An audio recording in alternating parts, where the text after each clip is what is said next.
is Ree here. Thank you so much for joining me. I appreciate all of you. Om Adyaye Namaha. Thank you so much for liking and subscribing. It really helps me a lot. Don't forget to check out my website, paradoxastrology.com. Book your consultation today. I can help you with anything.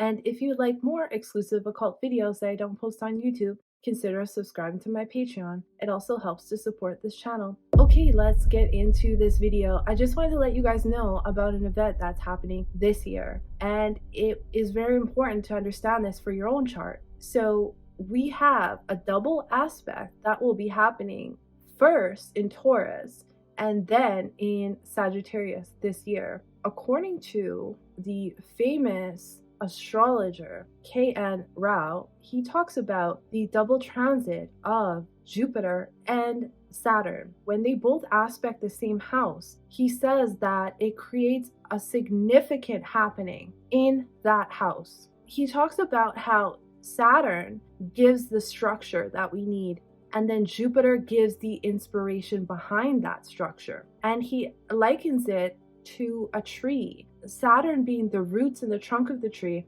and Jupiter being the leaves and the branches of the tree. So sometimes if we just have one aspecting a house, like say just Saturn, for example, it may not have the optimism, or like he says, the branches and the leaves of the tree. Or say if we just have Jupiter, we may have over optimism, but we may not have the structure. So when we have both of them together, it creates a very significant events in that house. And it can establish a firm foundation, but also sustain growth.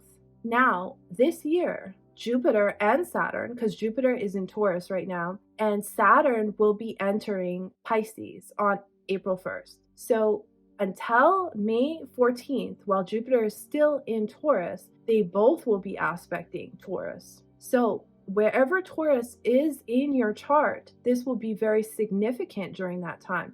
Even for that month and a half will be very significant, and for the world. So we have to think of the significance of Taurus, of being money, possessions, family, which are the main significators, and what we value in life. So these things we can have. It depends on your chart now. It's going to depend on the dasha you're running. So you're going to have to be running a dasha of either Jupiter or Saturn or Antardasha. So that's very important, because any transit, for it to come into fruition, you have to be in that specific dasha. Now, the other thing is that we have to look at the yogas that it's creating, and the yogas in your chart. Also, the strength of Jupiter and Saturn in your chart. So those things will be important. I know that gets a little bit complicated, but just look at it in a general sense. Now, this will activate the possessions, the value, the money from April 1st to May 14th. And then after that, when Jupiter moves into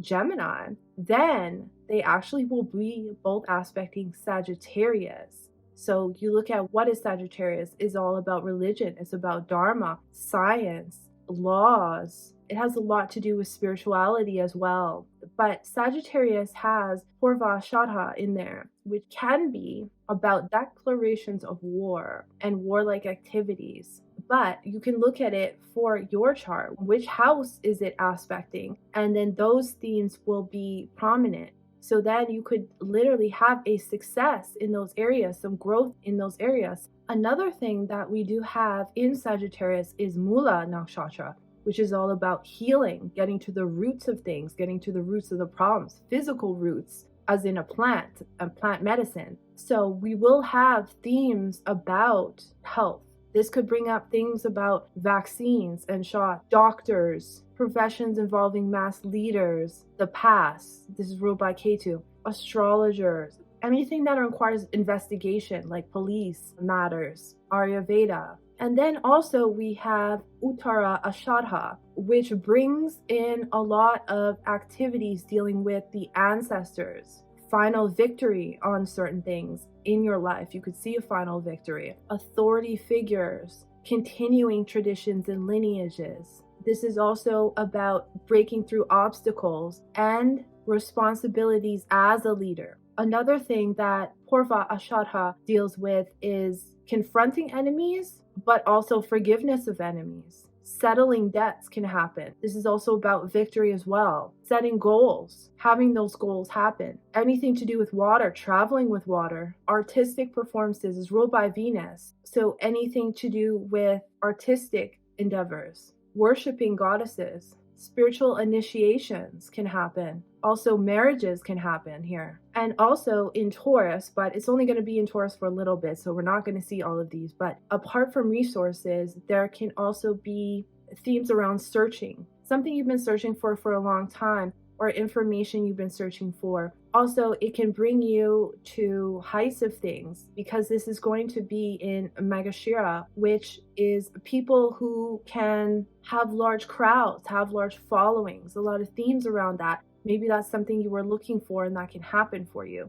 It's also goddess worship, but having information about several different things at one time and gaining such information. Taurus has a lot to do with high knowledge and knowledge of the sages. So these things will be highlighted. So just to quickly help you understand, if it's in your first house, Sagittarius or Taurus, this could help you boost confidence and your overall success in yourself. Second house is about your income, and it could also be your diet, food. You could all of a sudden have success on that diet that you were trying for a long time. It's your speech as well, but your income and your values. Third house, communication, advertising, writing, short journeys, short-term goals. Fourth house, your residence, your home, real estate. Maybe you wanted to buy a home. You get success there. Mother, vehicles, overall happiness. Fifth house, your creativity. This is mantra sadhana, romance, dating, investments, education. Sixth house, your health, disease, illness, litigations, debt. Seventh house can be a relationship, marriage, partnerships, business, or romantic. The eighth house can be about other people's money, like loans, inheritances, things you did not work for but you gained. Occult knowledge, secret knowledge, transformation. The ninth house, long distance travel, spiritual teaching, teachers, good fortune, the father. The 10th house, your career, how you're seen and your outer achievements and how you're seen in society, your work, your actions in society. The 11th house, your monetary gains, your hopes, your wishes, major long-term goals, your friends, your alliances. The 12th house, distant places, debts, expenditures, isolation, your spiritual practice. So all these has the potential of seeing a success in, depending on where it is in your chart. But it will definitely be highlighted for the next year. Well, for the next year, but we have a brief between, I think, October 14th till December, sometime in December, we're going to have a brief period where Jupiter will go into Cancer, and then we won't have the double transit. But then after that, in December, it's going to go back into Gemini. And then we'll have that double transit until, I think, roughly April of 2026. So you have a lot of time to work out these themes. And it also depends on what planets is aspecting in these houses as well, which will determine what the themes will encompass. But this is just a short video to help you understand that there are some potential really good things that can happen. I thank you so much for watching. I appreciate all of you, and I'll see you in the next one.